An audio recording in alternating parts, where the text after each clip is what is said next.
ইনশাআল্লাহ আজকের খুতবায় আমি আপনাদের সাথে শয়তানের একটি আক্রমণ কৌশল সম্পর্কে আলোচনা করব। এর আগে আমরা সম্মুখ ভাগ থেকে তার আক্রমণ সম্পর্কে কথা বলেছিলাম। আজকে আমরা শয়তানের পেছন থেকে আক্রমণের কৌশল সম্পর্কে কথা বলবো। এটা একটা ভিন্ন ধরনের আক্রমণ এবং সময় পেলে ডান দিক থেকে বা পরবর্তীতে বাম পাশ থেকে শয়তানের আক্রমণের যে কৌশল সে সম্পর্কেও আলোচনা করব। আমাদের গত হয়ে যাওয়া দিনগুলো জীবনের ইতিহাসের পাতায় জায়গা করে নেয়। আপনি যখন একটি দিন পার করেন সেটা অতীত হয়ে গেছে, সেই দিনটি আর ফেরত আসে না। তাই শয়তানের এই আক্রমণ কৌশল উপলব্ধি করার সবচেয়ে কার্যকর উপায় হলো আমাদের অতীতকে আমাদের বিরুদ্ধে ব্যবহার করা হয়। আপনার জীবনের যে ঘটনাগুলো আপনি পার করে গেছেন, যেগুলোর বাস্তব অভিজ্ঞতা লাভ আপনি করেছেন, যে খারাপ সময়ের মাঝ দিয়ে আপনি জীবন অতিবাহিত করেছেন, শয়তান সেই অভিজ্ঞতাগুলো সুকৌশলে আপনার বিরুদ্ধে ব্যবহার করবে। কারণ মনোবিজ্ঞানের দৃষ্টিকোণ থেকে বলতে গেলে আমরা নিজেরা আমাদের জীবনের অভিজ্ঞতাগুলোর একটা সমষ্টি মাত্র। অতীত জীবনের ঘটনাগুলো বিভিন্নভাবে আমাদেরকে প্রভাবিত করে। জীবনের এই অভিজ্ঞতাগুলো আমাদের চিন্তাভাবনা, আমাদের আবেগ, অনুভূতি, এমনকি আমাদের ভবিষ্যৎ সিদ্ধান্তগুলোকেও নানাভাবে প্রভাবিত করে। যেমন কেউ যদি কখনো একটা অ্যাক্সিডেন্টের কবলে পড়ে, তাহলে দেখবেন তার ড্রাইভিংয়ের স্টাইল পরিবর্তিত হয়ে যায়। অথবা কেউ যদি তার ভালো কোনো বন্ধুর সাথে বিবাদে জড়িয়ে পড়ে, তার পরবর্তীতে কোনো সম্পর্ক তৈরির ক্ষেত্রে সে অনেক বেশি সাবধান হয়ে যায়। আর শয়তান চায় যে কোনোভাবে আমাদের চিন্তাভাবনাকে প্রভাবিত করে আমাদেরকে তার নিজের পথে পরিচালিত করতে। এজন্য আজ আমি তার এমন কিছু পদ্ধতি সম্পর্কে কথা বলবো যেখানে সে আমাদের অতীতকে আমাদের বিরুদ্ধে ব্যবহার করে। আমরা মনে করি এই চিন্তাগুলো আমাদের নিজেদের, কিন্তু মূলত এগুলো হলো শয়তানের ওয়াসওয়াসা। সে চায় আপনি অতীতে যে ভুলটি করেছেন তা যেন আপনি আবার করেন। সম্ভবত তার একটা কৌশল হলো সে বলবে আপনি আগে অনেক ভালো মানুষ ছিলেন, নামাজ সম্পর্কে অনেক বেশি সাবধান থাকতেন, সম্ভবত হারাম বিষয় থেকে বিরত থাকতেন, আল্লাহ যা দিয়েছেন তা নিয়ে সন্তুষ্ট থাকতেন, আপনি আল্লাহর অবাধ্য হননি, ভালো মুসলিম ছিলেন। পেছনে তাকিয়ে দেখেন আপনি অনেক ভালো মুসলমান ছিলেন। অনেকেই এমন আছেন যারা এরকম জীবনের পেছনের দিকে তাকিয়ে দেখেন আর বলেন আগে আমি অনেক ভালো মানুষ ছিলাম, এখন আমি আমার নিজের উপর হতাশ। আগে আমি নামাজে দাঁড়িয়ে কাঁদতাম, কিন্তু এখন আমার মনে নেই আমি সর্বশেষ কবে কেঁদেছি। আগে আমি আল্লাহর সাথে এত বেশি কানেক্টেড ছিলাম যে সব সময় আল্লাহর কথা স্মরণ করতাম। বাড়িতে প্রবেশ করার সময়, বের হওয়ার সময়, অর্থাৎ প্রতিটি সুযোগেই আমি আল্লাহকে স্মরণ করতাম, অর্থাৎ প্রতিটি কাজেই আমি আল্লাহকে স্মরণ করতাম। আমি কথা বলার সময় অনেক বেশি নরম ছিলাম, কিন্তু আমি এখন গালিগালাজ করি, মানুষের বিরুদ্ধে খারাপ শব্দ উচ্চারণ করি, আমি মেজাজের ভারসাম্য হারিয়ে ফেলি, পরনিন্দা করি। এইসব খারাপ অভ্যাসগুলো আমার মাঝে তৈরি হয়েছে। আমি এমন ছিলাম না।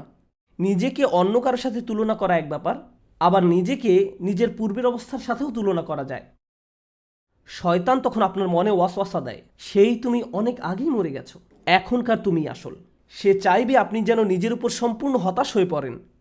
কিন্তু বাস্তবতা হলো আল্লাহ যদি আপনাকে একবার ভালো মুসলিম হিসেবে একটা নির্দিষ্ট পদ্ধতিতে জীবনযাপন করার সামর্থ্য দিয়ে থাকেন, আর তখন আপনি ঠিকই সেটা পারেন, এর মানে হলো আপনি সারা জীবন মুসলিম হিসেবে জীবনযাপন করার সামর্থ্য রাখেন।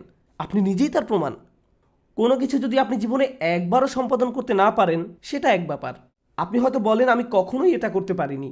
হতে পারে এতে কিছুটা সত্যতা আছে, অথবা আপনি হয়তো ভালোভাবে চেষ্টা করেননি। এজন্য আমি নিশ্চিতভাবে বলতে পারি না যে আপনি এই ব্যাপারে সামর্থ্য রাখেন না বা রাখেন, কিন্তু কিছু যোগ্যতা আপনার ছিল। এখন এটা প্রমাণিত যে আপনার ভেতরে সেই বিশ্বাস আছে এবং সেই বিশ্বাস অনুযায়ী চলার যোগ্যতাও আপনার আছে। কিন্তু শয়তান আপনাকে বোঝাতে চাইবে যে তোমার সেই সামর্থ্য আর নেই, কারণ জীবনের যে অভিজ্ঞতার ভেতর দিয়ে তুমি অতিবাহিত হয়েছো, এখন সেই ভালো মানুষ হওয়ার যোগ্যতা তুমি হারিয়ে ফেলেছো।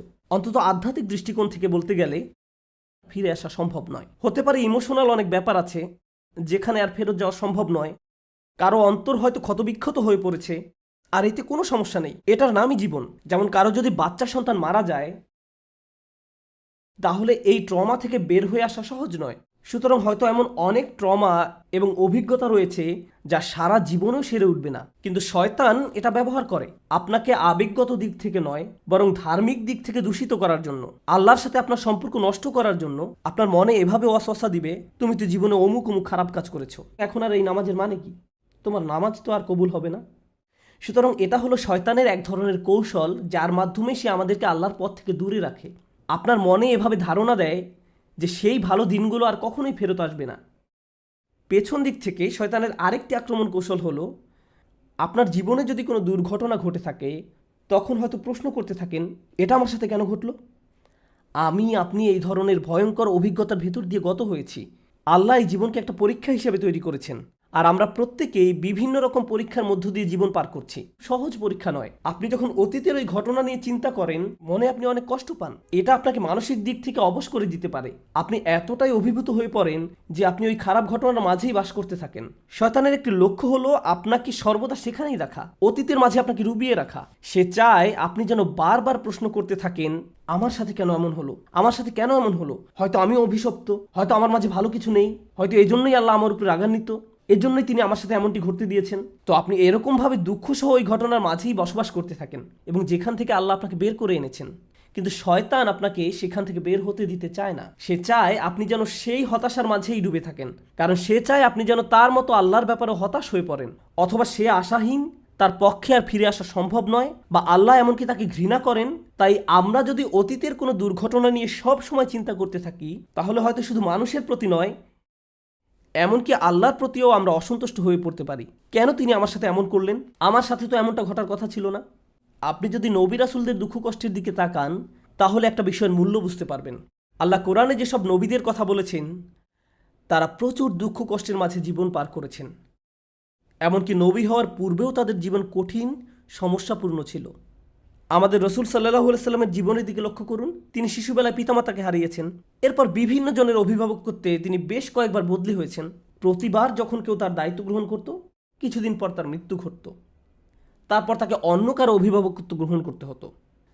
একটা শিশুর জন্য ব্যাপারটা কতটা বেদনাদায়ক ছিল।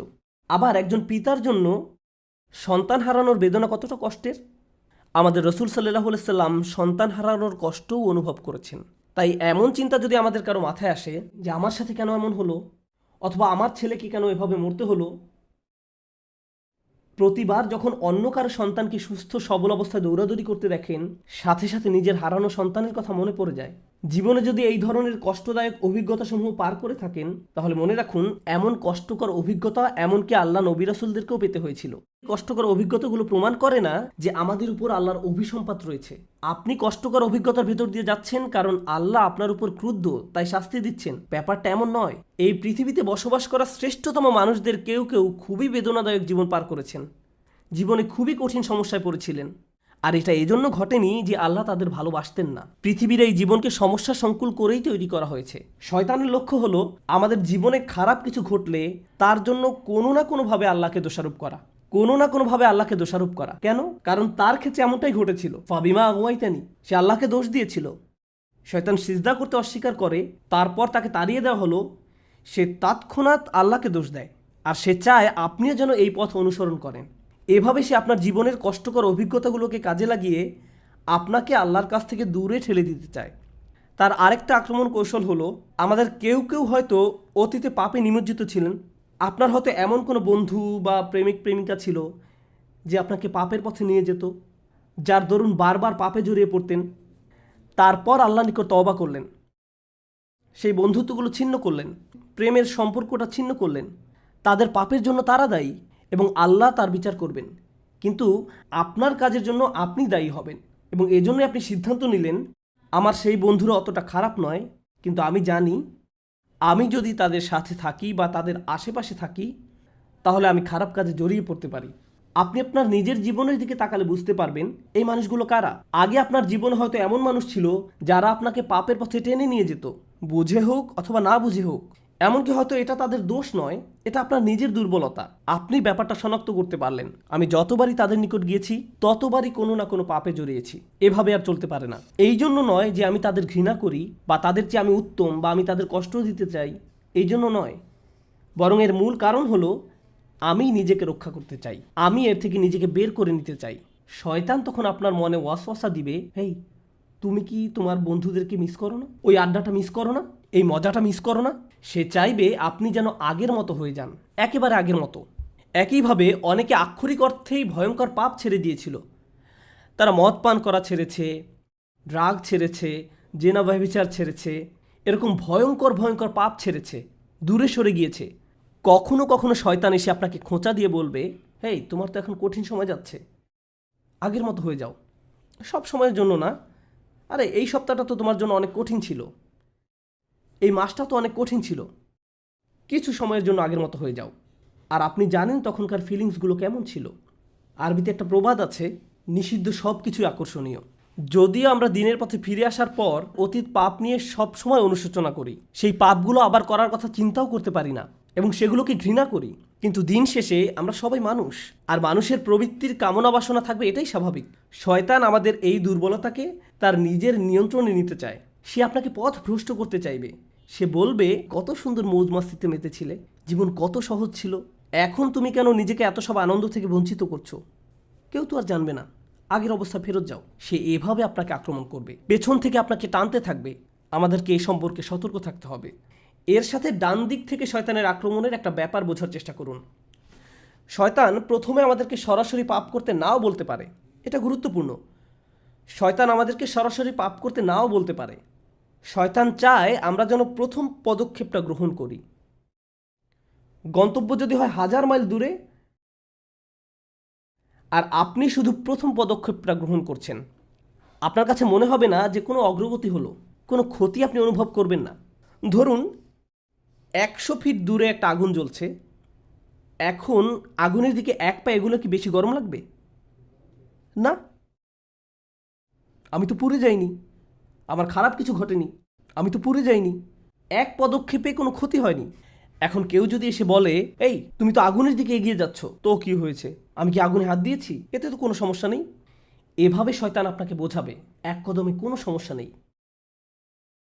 তারপর আরেক কদম এগুতে বলবে, এরপর আরেক কদম, এরপর আরেক কদম, তারপর আরেক কদম। ঠিক এই কাজটাই সে আমাদের আদি পিতা আর মাতার সাথে করেছিল। জান্নাতের আয়তন হলো আকাশ এবং পৃথিবীর চেয়েও বেশি। فعرضها السماوات والأرض। জান্নাতের রিয়েল এস্টেটের সাইজ আকাশ এবং পৃথিবীর চেয়েও বেশি, আকাশ এবং পৃথিবীর সমন্বিত সাইজের চেয়েও বেশি। জান্নাতকে জান্নাত বলা হয় কারণ আরবি জান্নাহ অর্থ সবুজে ঢাকা বা গাছগাছালিতে ঢাকা। তাহলে গোটা জান্নাত অসংখ্য অগণিত গাছপালায় ঢাকা। এখন একবার চিন্তা করে দেখুন, কয়টি গাছ নিষিদ্ধ ছিল? মাত্র একটা গাছ।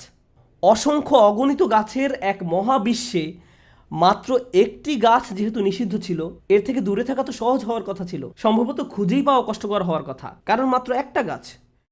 ট্রিলিয়ন ট্রিলিয়ন গাছের মাঝে শয়তান তাদেরকে এক কদম করে, তারপর আরেক কদম, এরপর আরেক কদম করে এগিয়ে নিয়ে গেল। সে আপনার কাছে এসেই হারাম কাজ করতে বলবে না, সে কোনোভাবে হারাম কাজটাকে মোড়কে ঢেকে নিবে। ডান দিক থেকে শয়তানের আক্রমণ কৌশল নিয়েও কথা বলা হয়। শয়তান কিভাবে ডান দিক থেকে আক্রমণ করে? ডান পাশ সম্পর্কে যে বিষয়টি সবার আগে মনে রাখবেন তা হলো, আরবিতে ডান পাশ দ্বারা ভালো কাজ বোঝায়। কেউ যখন আপনাকে ডান হাত তথা ইয়ামিন প্রদান করে, এর মানে হলো সে আপনার নিকট অঙ্গীকার করছে বা শপথ করছে। কোনো চুক্তি করার পর মানুষ যখন পরস্পর হ্যান্ডশেক করে, তার মানে তারা চুক্তির সম্মান করবে। কোর্টে সাক্ষ্য দেওয়ার সময় আপনার সাক্ষ্য যে সত্য এবং বিশ্বাসযোগ্য তার ঘোষণা দিতে আপনি ডান হাত উঠিয়ে শপথ করেন। সুতরাং আরব সংস্কৃতি সহ পৃথিবীর বহু সংস্কৃতিতে ডান পাশ দ্বারা আভিজাত্য, ভালো কাজ, সঠিক নিয়মে কাজ সম্পাদন করা, যে কারণে আমরা আল্লাহর নিকট দোয়া করি কিয়ামতের দিন আমরা যেন ডান পাশের মানুষদের অন্তর্ভুক্ত হই, আসহাবুল ইয়ামিন, ডান পাশের মানুষ। সুতরাং ডান পাশ ভালোর সাথে সম্পর্কযুক্ত। একইভাবে আমরা জানি যে ফেরেশতা আমাদের ভালো কাজগুলো লিখে রাখেন, ডান কাজের ফেরেশতা। সুতরাং ডান পাশ ভালোর সাথে সম্পর্কযুক্ত। এখন ব্যাপারটা তো তাহলে বোঝা যাচ্ছে না, শয়তান ডান পাশ থেকে আক্রমণ করতে চাচ্ছে। আপনি ভেবেছিলেন শয়তান খারাপ কাজের মাধ্যমে আক্রমণ করে। আল্লাহ তাআলা আমাদের বলছেন শয়তান ভালো কাজের দিক থেকেও আক্রমণ করে। এর মানে কি? সে বহু উপায়ে ডান পাশ থেকে আক্রমণ করে। আজকে আমি শুধু একটা উপায় নিয়ে আলোচনা করব ইনশাআল্লাহ, আজ আর বেশি করব না, কারণ আমি চাই আলোচনার কিছু কিছু ব্যাপার যেন আপনাদের মাথায় থাকে। আমি আপনাদের অনেক তথ্য দিতে পারি, কিন্তু আমি চাই সপ্তাহ জুড়ে ব্যাপারগুলো নিয়ে নিজে নিজে চিন্তা করুন। আমরা আশা করি এই খুতবা সিরিজে আমরা যখন সূরা আরাফের আয়াতগুলো নিয়ে আলোচনা চালিয়ে যাব, আমরা সচেতনভাবে এই বিষয়গুলো নিয়ে চিন্তা ভাবনা করব এবং উপলব্ধি করার চেষ্টা করব যে আমার জীবনে এগুলোর অর্থ কী। এভাবে চিন্তা করতে পারেন, আচ্ছা শয়তান এভাবে আক্রমণ করে, তাহলে আমার জীবনে সে এটা কিভাবে করে? আল্লাহ আমাদেরকে তার কুমন্ত্রণা সম্পর্কে কোরআনের অমুক জায়গায় বলেছেন, আমার ক্ষেত্রে এটা কিভাবে ঘটে? আপনার ক্ষেত্রে যেভাবে ঘটে, আপনার পাশে যিনি বসে আছেন তার ক্ষেত্রে হয়তো সেভাবে নাও ঘটতে পারে। এমনকি আপনার পরিবারের সবার ক্ষেত্রেও একইভাবে ঘটে না। আপনাকে সে একভাবে আক্রমণ করে আর অন্য কাউকে অন্যভাবে, কারণ সে আমাদের প্রত্যেককে আলাদা আলাদা করে অধ্যয়ন করে। তো ডান পাশের একটা বিষয়ে আজ হাইলাইট করতে চাই ইনশাআল্লাহ। আল্লাহ বলেন, শয়তান তাদের কাছে তাদের কাজগুলোকে চাকচিক্যময় করে তোলে। ডান পাশ থেকে আক্রমণের এটা অন্যতম ভয়ঙ্কর একটা দিক। আমরা এখানে আসছি সালাত আদায় করার জন্য, এটা একটা ভালো কাজ। মানুষ হজ পালন করতে যায়, এটাও একটা ভালো কাজ। রোজা রাখা ভালো কাজ, এগুলো ভালো কাজ। কেউ যদি দান খয়রাত করে, এটাও ভালো কাজ। আপনি যদি কাউকে সাহায্য করেন, ভালো কাজ। এখন আপনি যদি এভাবে চিন্তা করেন আপনার ভালো কাজগুলো আল্লাহ অবশ্যই কবুল করে নিয়েছেন, এখন আর কোনো চিন্তা নেই, কারণ আপনি ভালো ভালো কাজ করছেন। আপনি নামাজ পড়েন, যে মানুষগুলো নামাজ পড়ে না তাদের জন্য আমার দুঃখ হয়, কারণ আপনি এখন ভালো পজিশনে আছেন, ভালো ভালো কাজ করছেন। তাই এভাবে সে আপনার পুণ্য কাজগুলোর কথা মনে করিয়ে আপনাকে ফুলিয়ে ফাঁপিয়ে তুলবে। সে আপনাকে বোঝাবে, যেহেতু তুমি অমুক অমুক ভালো ভালো কাজ করছো, তোমার তো তুলনা নেই। পরিষ্কার দেখা যাচ্ছে আল্লাহ তোমাকে ভালোবাসেন। যারা এই ভালো কাজগুলো করে না, তুমি তাদের চেয়ে অনেক উত্তম। এখন আমাদের পুণ্য কাজগুলো নিয়ে কিভাবে চিন্তা করব, এই বিষয়ে আপনাদের একটা উদাহরণ মনে রাখতে বলবো। সেটা হলো ইব্রাহিম আলাইসাল্লামের উদাহরণ। ইব্রাহিম আলাইসাল্লাম পুণ্য কাজের ইতিহাসে অন্যতম সেরা একটি কাজ করলেন। তিনি কাবা ঘর নির্মাণ করলেন। একবার ভেবে দেখুন, প্রতিবার যখন কেউ সালাত আদায় করে, সে সওয়াবের একটা অংশ ইব্রাহিম আলাইসাল্লাম পেয়ে থাকেন, কারণ আমরা কাবার দিকে মুখ করে নামাজ পড়ি। ঠিক যেমন এই ঘর যারা বানিয়েছেন, প্রতিবার আমরা নামাজ পড়লে তারাও সবার একটা অংশ পেয়ে থাকেন। পৃথিবীর যে কোনো জায়গা থেকে যে কোনো মসজিদে মানুষ সালাত আদায় করলেও সবের একটা অংশ ইব্রাহিম আলাইসাল্লামও পেয়ে থাকেন। প্রতিবার কেউ নামাজ পড়লে সবের একটা অংশ ইব্রাহিম আলাইসাল্লামের নিকট চলে যায়। তিনি যখন তার ছেলেকে নিয়ে কাবা ঘর নির্মাণ করেন, এটা অসাধারণ এক সৎ কাজ। আপনি যদি এ ধরনের কোনো সৎ কাজ করতে পারতেন, তাহলে মনে মনে কি ভাবতেন? আমি জান্নাতে যাওয়ার জন্য একেবারে প্রস্তুত। এই কাজ থেকে যে কমিশন পাওয়া যাবে তার কোনো তুলনা নেই।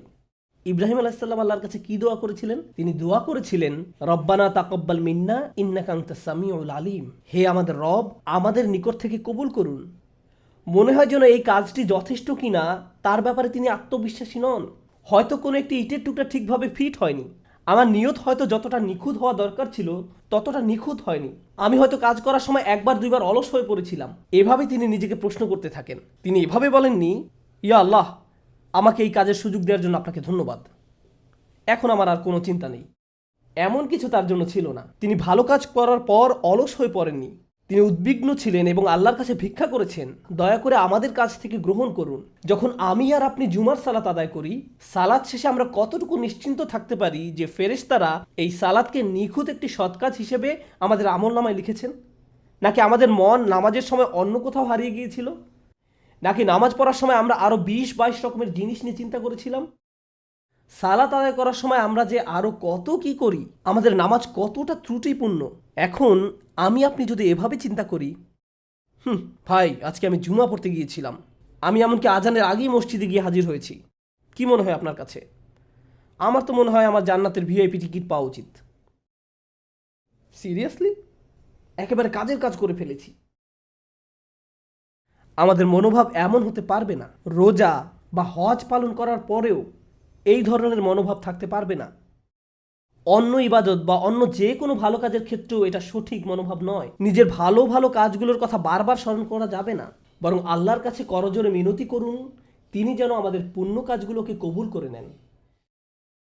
শয়তান আমাদের পেছন দিক থেকে যেসব আক্রমণ করে, আল্লাহ যেন আমাদেরকে সেগুলো থেকে রক্ষা করেন, এবং ডান দিক থেকে শয়তানের যেসব আক্রমণ আসে, আল্লাহ যেন আমাদেরকে সেসব আক্রমণ থেকেও রক্ষা করেন। বারাকাল্লাহু লি ওয়া লাকুম। আসসালামু আলাইকুম ওয়া রাহমাতুল্লাহ।